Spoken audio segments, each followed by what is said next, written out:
Bien, buenos días. En esta ocasión para compartir con ustedes una meditación acerca de la oración, tema quizá, si no el más importante, uno de los más importantes de la palabra de Dios, ¿no?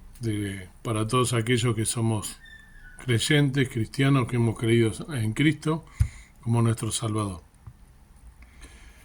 Entonces hay muchas incógnitas respecto a la oración. Muchas preguntas, ¿no? Acerca de la oración. ¿Es mejor orar de pie, sentado, de rodillas o inclinado? ¿Deberían nuestras manos estar abiertas, cerradas o levantadas hacia Dios? ¿Hay ciertas palabras que necesitamos decir en nuestras oraciones? ¿Deberíamos repetir las oraciones una y otra vez? Estas preguntas y otras son preguntas comunes acerca de la oración. ¿Cuál es la forma correcta de orar? ¿Qué nos enseñó Jesús? ¿No? La base es la palabra del Señor. Entonces, voy a leer varios versículos y a cada uno de ellos analizarlo y en base a eso sacaremos alguna conclusión. Primero en San Mateo 6, del 9 al 13, está la oración que el Señor Jesús le enseñó a sus discípulos, ¿no? San Mateo 6, del 9 al 13, dice: Vosotros pues oraréis así: Padre nuestro que estás en los cielos, santificado sea tu nombre, venga tu reino, sea hecha tu voluntad como en el cielo, así también en la tierra. Danos hoy nuestro pan cotidiano y perdónanos nuestras deudas como también nosotros perdonamos a nuestros deudores. Y no nos metas en tentación, mas líbranos del mal, porque tuyo es el reino y el poder y la gloria por todos los siglos. Amén. Bien, encontramos la oración modelo, la oración del Padre Nuestro, ¿no? Que es la que acabo de leer. La oración tiene que ver directamente con nuestra relación con Dios. Si no tenemos una vida de oración comprometida, no estamos verdaderamente comprometidos, ¿sí?, con tener una relación con Dios.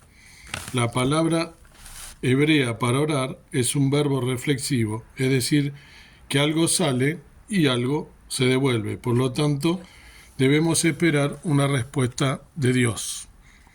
Es decir, no es solamente un monólogo en el que descargamos todos nuestros deseos y súplicas sobre Dios, sino que también debemos esperar una respuesta de Él, ya sea en palabras audibles o simplemente una confirmación, ¿sí?, un anhelo, una inclinación hacia algo, una guía.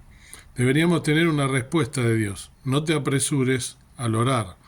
En lo que respecta a la repetición, las escrituras están en contra de la vana repetición, pero a veces la repetición es buena porque estamos familiarizados con eso.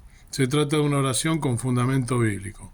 Por lo tanto, las oraciones, como el Padre Nuestro, son una muy buena, muy bueno repetirlo, es un modelo, es una oración poderosa, ¿sí?, y sienta las bases de lo que debería ser la oración. Esta oración del Señor está tan bien estructurada que cubre muchos aspectos de la vida cotidiana. Vamos a la carta de Santiago, ¿sí? En Santiago 5, 16, ¿sí? En Santiago 5, 16, dice: Confesaos vuestras faltas unos a otros y rogad los unos por los otros para que seáis sanos. La oración del justo, obrando eficazmente, puede mucho.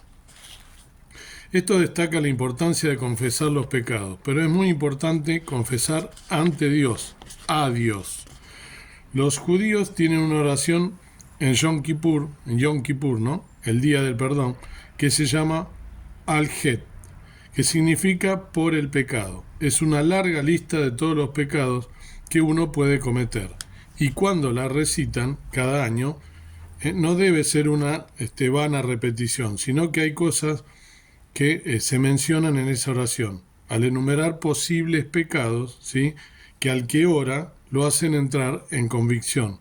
Así que confesar los pecados ante Dios es muy importante.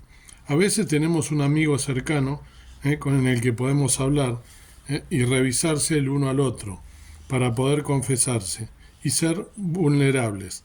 Al confesarse ante otra persona, se vuelve más real para nosotros. No lo hace más real para Dios, ¿sí? Porque Él conoce todas las cosas, pero obtenemos un beneficio al hacerlo. Debemos entender que el beneficio de la oración es que la voluntad de Dios pueda cumplirse en nuestra vida, ¿sí? Que podamos hacer y experimentar la voluntad de Dios, ¿sí? Si realmente no estás interesado en la voluntad de Dios, no estás listo para orar. San Marcos 11:25, en el segundo de los Evangelios del Nuevo Testamento, San Marcos 11:25, nos dice la palabra del Señor. San Marcos 11:25. Y cuando estuviereis orando, perdonad si tenéis algo contra alguno, para que vuestro Padre que está en los cielos os perdone también a vosotros vuestras ofensas. Vemos que el lado opuesto de pedir perdón es, por supuesto, nosotros perdonar a los demás.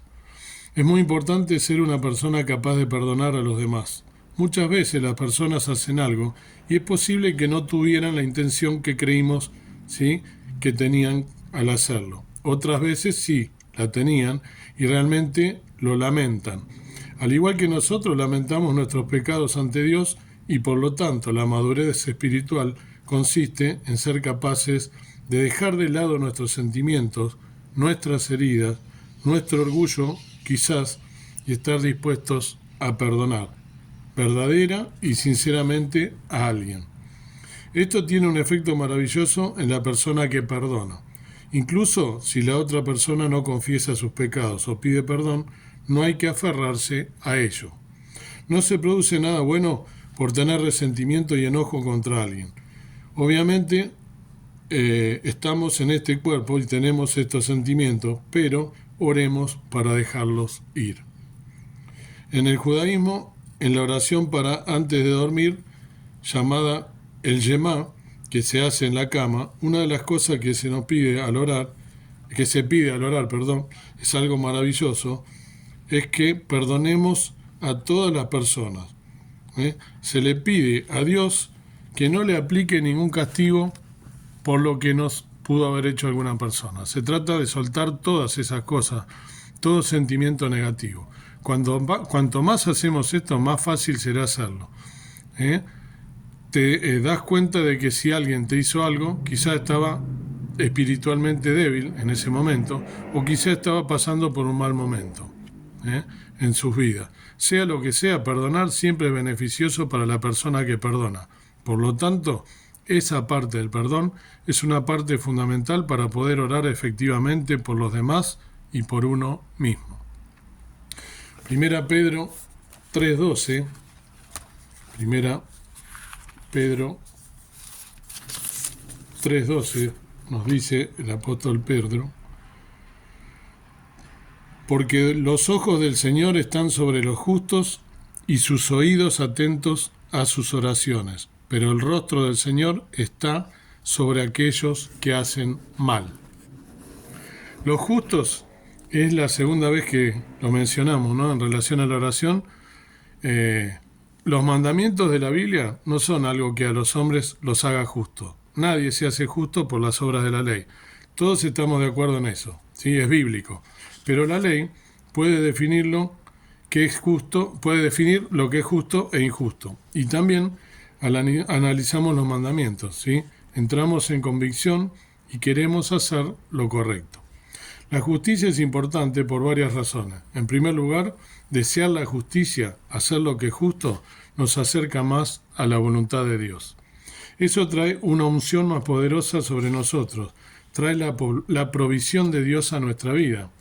Y cuando vivimos rectamente en la voluntad de Dios, haciendo lo que es justo, esto también hará que nuestras oraciones sean más eficaces. Como dice el texto, sus oídos están atentos a sus oraciones, a la de los justos, ¿sí? Pero el rostro del Señor está en contra de aquellos que hacen el mal. ¿Y qué es el mal? Es lo que está apartado de la voluntad de Dios. Por lo tanto, vivir de manera justa nos da discernimiento y también trae revelación. Por lo tanto, una parte muy importante de orar integralmente es vivir una vida que sea eficaz en relación con la voluntad de Dios. En San Mateo 21, San Mateo 21,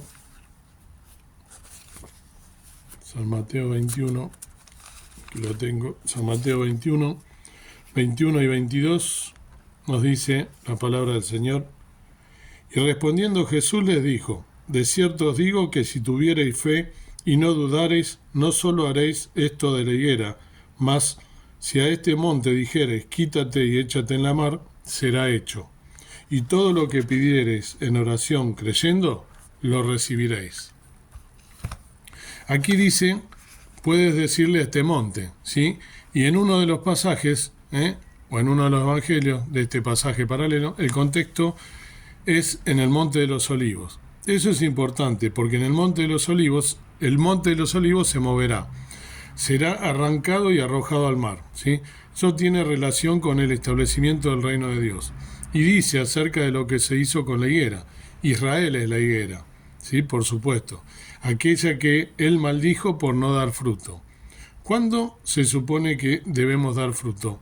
Este pasaje, por supuesto, no fue escrito en la temporada de higos, pero eso es desde un punto de vista humano y terrenal, en un mundo caído. Sabemos que en la Nueva Jerusalén los árboles darán fruto cada mes, 12 veces al año. Así que todo lo que rodea este pasaje tiene un contexto de reino. Y el mensaje es que la fe, ¿sí?, es consona con el propósito del reino. Debemos orar y nuestra fe debe llevar nuestra obediencia, ¿sí?, nuestras acciones, nuestras obras, en relación con un propósito de reino. Y cuando hacemos esto, tendremos una unción más fuerte. Habrá mayor poder en nuestras palabras, una autoridad de reino. Eso es lo que deberíamos buscar en este mundo. Eso cambia todo en nuestra vida, en nuestra familia, en nuestro matrimonio, en nuestras relaciones con los demás. Eso produce un cambio, ¿sí?, en cómo los demás nos ven, cómo nos vemos a nosotros mismos y cómo vemos las circunstancias en las que nos encontramos. El fundamento en este pasaje es no dudar, no dudar de lo que Dios hará, de sus promesas, esas verdades proféticas relacionadas con el reino de Dios. En 1 Juan 5, 14 y 15, 1 Juan 5, 14 y 15, nos dice: y esta es la confianza que tenemos en Él, que si demandáremos alguna cosa conforme a su voluntad, Él nos oye. Y si sabemos que Él nos oye en cualquiera cosa que demandáremos, sabemos que tenemos las peticiones que le hubiéremos demandado. El problema es que muchas veces lo que queremos es la voluntad, no es la voluntad de Dios, ¿sí? O sí, pero el requisito previo es que conozcamos cuál es la voluntad de Dios, ¿sí? ¿Cómo conocemos la voluntad de Dios? A través de sus mandamientos. Esto es algo que muchos creyentes bien intencionados olvidan. Olvidan que los mandamientos de Dios están relacionados con las expectativas de Dios para su pueblo. Lo que Él espera que hagamos no son sugerencias, son mandamientos. Y estos mandamientos nos pondrán en la voluntad de Dios. Por lo tanto, es solo cuando nos acercamos a Dios, comprometidos únicamente con su voluntad y sus propósitos, que podrá haber acuerdos entre nosotros y Dios. ¿Sí? Somos nosotros quienes debemos estar de acuerdo con Dios. Nunca debemos invertir esto y decir: Dios, por favor, debes estar de acuerdo conmigo, ¿sí? Dios no hará eso. Esa es una oración inútil. Nosotros debemos estar de acuerdo con Dios, porque es su voluntad la que es buena, justa, pura y santa, no la nuestra. Todo esto tiene que ver con crecer y madurar hasta que querramos lo que Dios quiere. Y esto también cambiará nuestra perspectiva, cambiará nuestra forma de acceder a la provisión de Dios.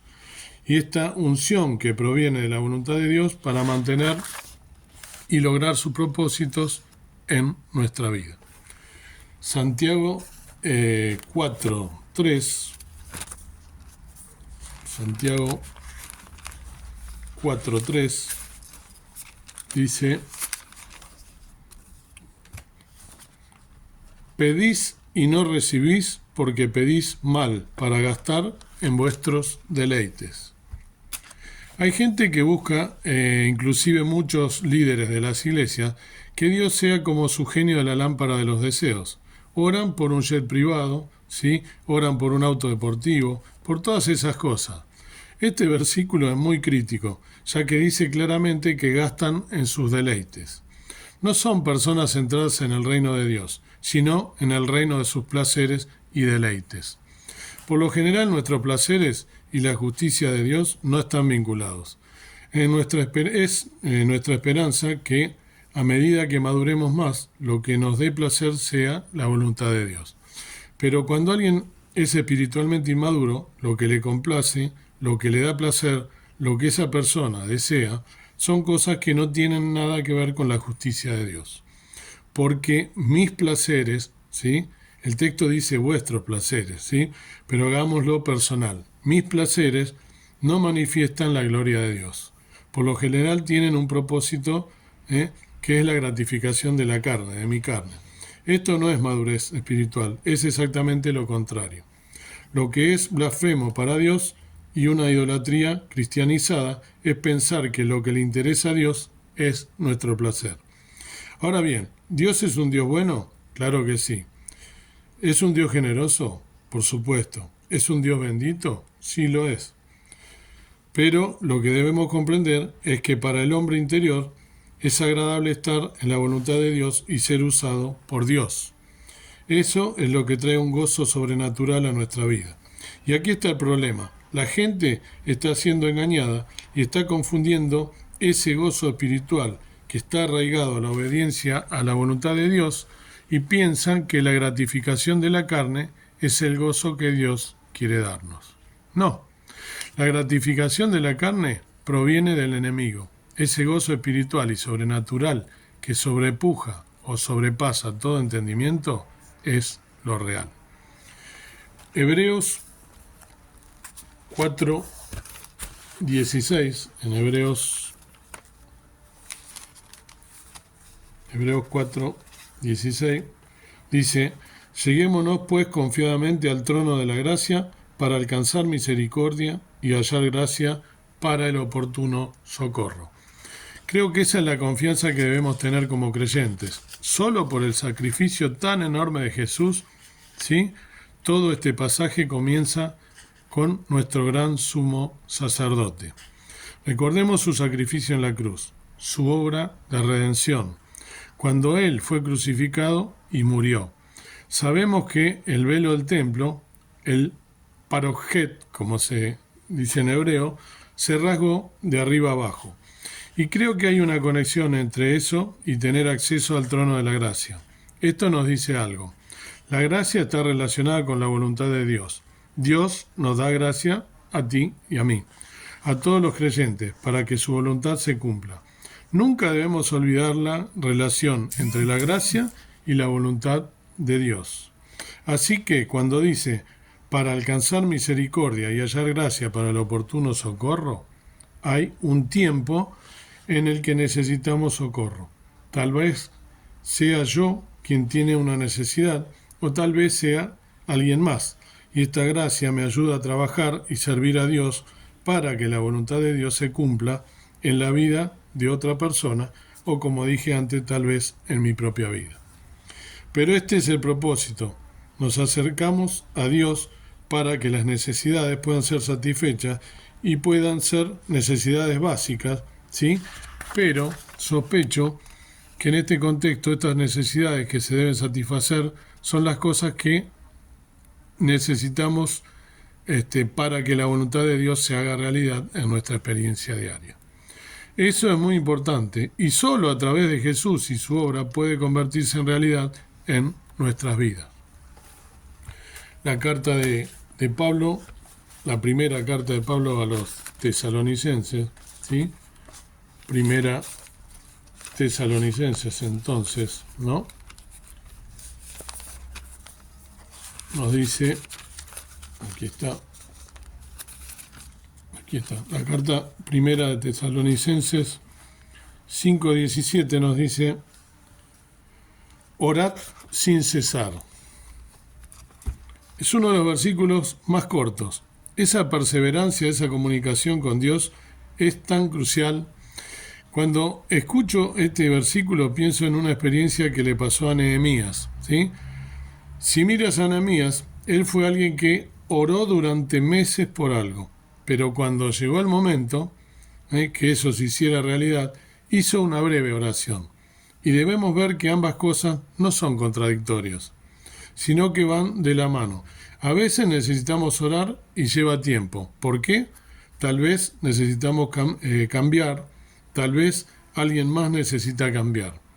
Pero sea lo que sea, no te desanimes. Orar sin cesar significa no rendirse. Pero también significa que la oración debe dominar nuestra vida, dominar nuestro día.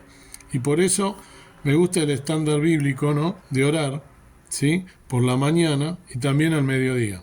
¿Por qué es importante orar al mediodía? Porque interrumpe nuestra rutina normal. Aparta un tiempo en el momento más ocupado del día para detenerte. No tiene que ser mucho tiempo, ¿no? Pueden ser 5 o 10 minutos, pero acércate a Dios. Lee algunos salmos, ¿sí? Ve ante Él. Ora a través de esos salmos. En medio del día, ¿sí? Por supuesto, al final del día también. Orad sin cesar, es decir, orad en diferentes horas del día. Generará un gran cambio. ¿En qué? En tu perspectiva.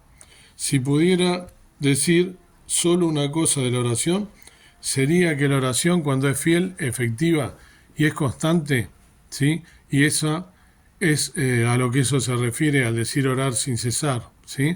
Orar constantemente es algo que producirá primeramente un cambio en tu perspectiva. Verás las cosas de manera diferente. Y el resultado de eso, de ver las cosas de manera diferente, es que te sentirás diferente. No sentirás el estrés, la ansiedad, la presión, no sentirás la ira que normalmente enfrentamos a lo largo del día o de la semana. Nos pasan cosas frustrantes, ¿sí? Pero cuando tienes la perspectiva de Dios, esa perspectiva te ministrará y no dejará que te vuelvas víctima de tus emociones, sino que serás alguien en medio de esas circunstancias difíciles. Demostrará el carácter de Dios. Y de eso se trata la verdadera espiritualidad. Vivir el carácter de Dios, ¿sí?, en circunstancias difíciles y frustrantes. Primera Timoteo 2:8, la carta de Pablo, la primera carta de Pablo a los Timoteos. A Timoteo, ¿sí? Primera Timoteo 2:8 dice así: Quiero, pues, que los hombres oren en todo lugar, levantando manos limpias, sin ira ni contienda. Levantar manos santas a Dios es algo bíblico, que debe hacerse, ya sea en un servicio público, lo cual está bien, pero hay otras personas como yo, ¿sí?, que son más reservadas, más rígidas, lo hacen en casa, en privado, en la llamada cámara secreta, ¿sí?, o en el armario de oración. Cuando estás solo, debemos orar sin ira. No deberíamos hacer oraciones que digan Dios castiga a estas personas. Y entiendo que hay algunos salmos que hacen eso, tienen un nombre especial esos salmos. David, por ejemplo, hizo eso. Hay momentos en los que queremos que el juicio de Dios caiga sobre alguien, ¿sí? Pero oremos sin ira, no desde el enojo, ni deseando la destrucción de los demás. La carta a los Filipenses de Pablo, ¿no? Filipenses capítulo 4, versículo 6 dice así, 4:6. Por nada estéis afanosos, si no sean notorias vuestras peticiones delante de Dios, en toda oración y ruego, con hacimiento de gracias. Creo que es algo que normalmente se descuida en la oración de muchos. Venir a Dios con agradecimiento. Eso es tan importante.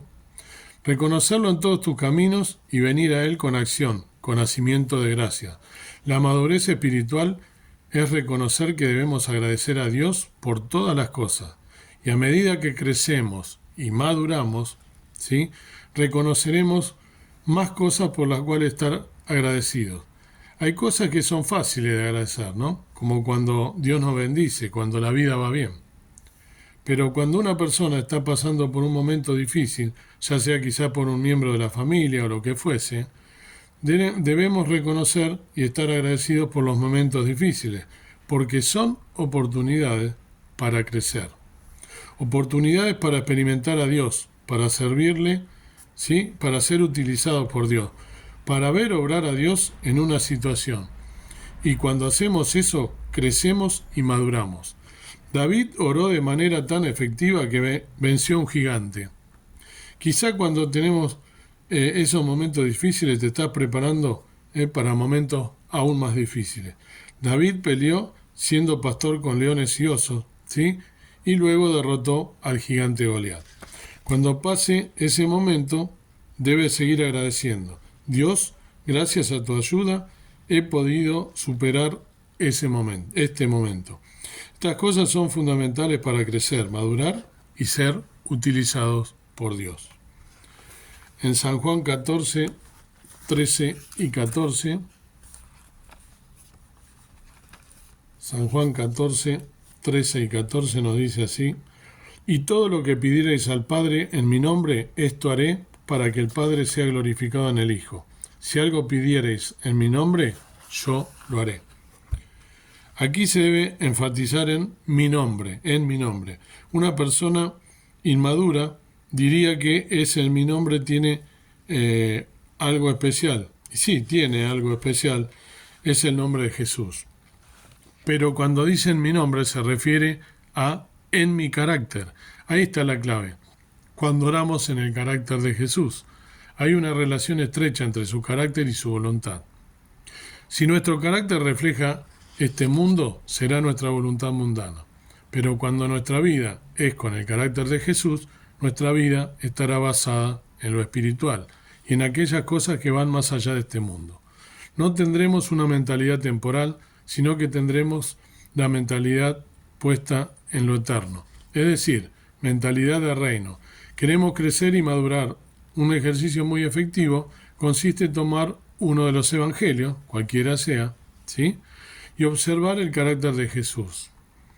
Mientras trataba con las personas, ¿sí? Cómo las abordó, cómo interactuó con ellas, cómo se conmovió con tanta compasión y qué es lo que lo hacía enojar. Muchas veces pienso que las cosas que a mí me hacen enojar, ¿sí? No son las cosas que hacen enojar a Jesús. Y esto muestra una falta de capacidad, ¿sí?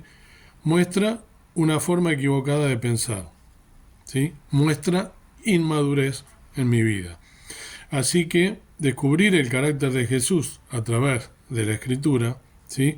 Es un sano ejercicio que nos ayuda a crecer. En los Hechos de los Apóstoles 1:14, el libro de los Hechos de los Apóstoles 1:14 dice así: todos estos perseveraban unánimes en oración y ruego con las mujeres y con María, la madre de Jesús, y con sus hermanos. Aquí se habla de estar en oración unánime, pero también vemos que están en un grupo de oración. A veces es bueno, ¿sí? Antes de decirle a alguien, ¿me acompañas a orar?, preguntarles a las personas, ¿podemos estar en unidad en esto? Así es como dice unánime, eso es lo que quiere decir unánime. Muchas veces decimos a algún hermano, no creo que tengas la perspectiva correcta en esto. Y a veces con amor algún hermano nos ubica, nos hace ver lo correcto, ¿sí? Y ponernos donde debo ubicarme, ayudándome a crecer. Es muy importante asegurarnos de que cuando oremos haya unidad. Muchas veces se ora en grupo, y yo lanzo mis peticiones de oración y tú lanzas las peticiones tuyas y realmente no sabemos si hay unidad o no.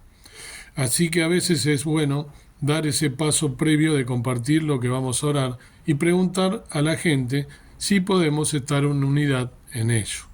Normalmente no se hace.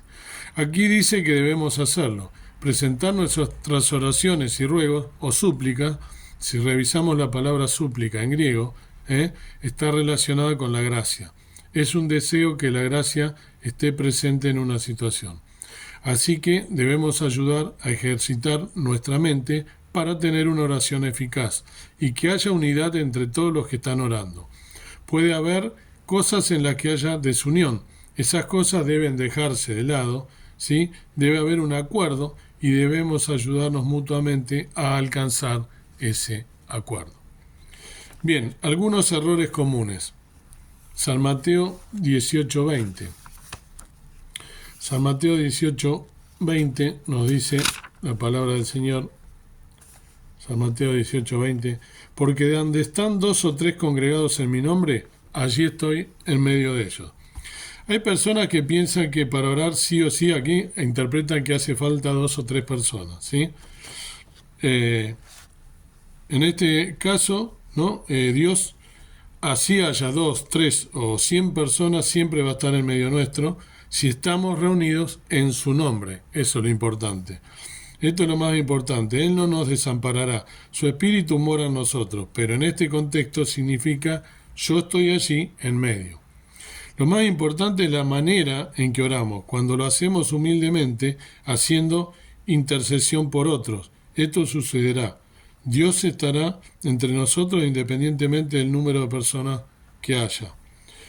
San Mateo 6:7, ¿sí? En San Mateo 6:7 nos dice: y orando no seáis prolijos como los gentiles que piensan que su parlería serán oídos. El énfasis está puesto en vanas repeticiones, ¿no? Hoy 6, leí 6:7, sí, San Mateo 6:7. Bueno, es el texto que dice de las vanas repeticiones, ¿no? que hacemos, ¿no? Entonces, en este caso había una creencia de que cuanto más veces se pida algo, es mayor la posibilidad que habrá de que eso se cumpla. Esa es una creencia que está instalada entre los creyentes. Esas son repeticiones vanas, ¿sí? Pensar que simplemente por repetir algo una y otra vez se va a cumplir. Que hay como un número mágico de veces que se necesita repetir un pedido de oración. Para que Dios lo cumpla es como una falsa doctrina, ¿no? Dios cumplirá solo su voluntad en su soberanía. En San Mateo 7:6 dice: no deis lo santo a los perros, ni echéis vuestras perlas delante de los puercos, porque no las rehuyen con sus pies, y vuelvan y os despedacen. Este versículo refiere a tener discernimiento en nuestras oraciones. Muchas veces, porque luego el versículo que sigue habla de la oración, entonces están hilados uno con otro, ¿sí? A veces hay que orar con discernimiento en nuestras oraciones. Muchas veces ellas están dirigidas a una persona, ¿sí?, que queremos sea salva, y esa persona reniega de Dios y no está dispuesta a escuchar, hasta blasfema contra Dios, ¿sí? Nosotros oramos un montón de veces por